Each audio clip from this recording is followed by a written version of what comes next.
Ravi de vous retrouver sur le plateau de Village Semences au Salon international de l'agriculture. Alors vous l'avez sans doute remarqué depuis le début de ce Salon de l'agriculture, on parle beaucoup de nouvelles technologies et notamment des new breeding technologies qui pourraient être l'avenir des grandes cultures en France mais également dans le monde.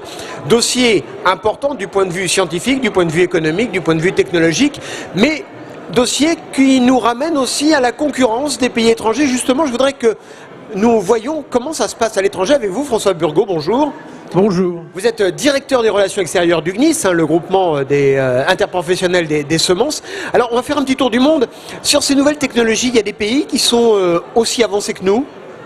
Il y a des pays qui sont malheureusement plus avancés que nous.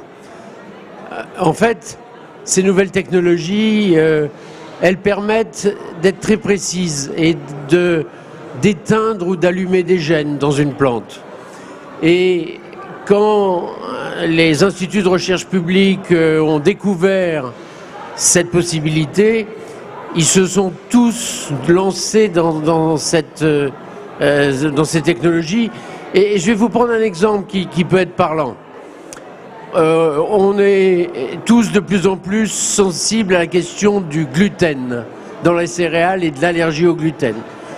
Alors l'allergie ressentie ou l'allergie réelle, c'est comme la météorologie, mais il y a des gens qui sont vraiment allergiques au gluten. Il y a un organisme international qui s'appelle le CIMIT, qui est à Mexico, et qui travaille avec ces techniques d'édition de gènes et qui a découvert les gènes qui étaient responsables de cette allergie au gluten, et qui, en ce moment, est en train de mettre au point des blés qui n'auront pas de gluten. Et ça, c'est uniquement ces technologies d'édition de gènes qui sont capables de travailler les 120 000 gènes du blé et d'aller exactement toucher les gènes qui vont supprimer l'allergie. Alors ça, c'est effectivement un élément important qui va rendre certains produits agricoles attractifs pour d'autres, dans d'autres pays. Mais il y a des pays qui sont notoirement, historiquement allergiques aux nouvelles technologies. Je pense notamment au Japon. Est-ce que ça va nous permettre, avec les NBT, d'aller conquérir des parts de marché, par exemple, dans ces pays? Est-ce qu'on va pouvoir leur faire accepter nos technologies? Alors, la caractéristique justement du Japon est un bon exemple.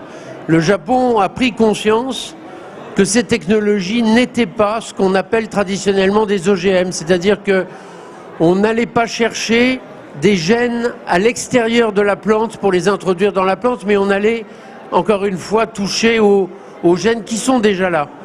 Et le Japon vient de prendre une décision, il a toujours interdit les OGM, il continuera de les interdire, mais il vient de dire clairement qu'il accepterait sur son territoire tous les produits issus de l'édition de gènes parce qu'il ne veut pas se couper de ces possibilités. Vous savez, le consommateur japonais est extrêmement attentif à ces questions de qualité de la nourriture, de l'alimentation, et donc la finesse de ces techniques les intéresse. En conclusion, le fait que le Japon, par exemple, prenne cette décision, c'est source d'espoir pour vous en disant peut-être que l'Europe va aller dans le même sens?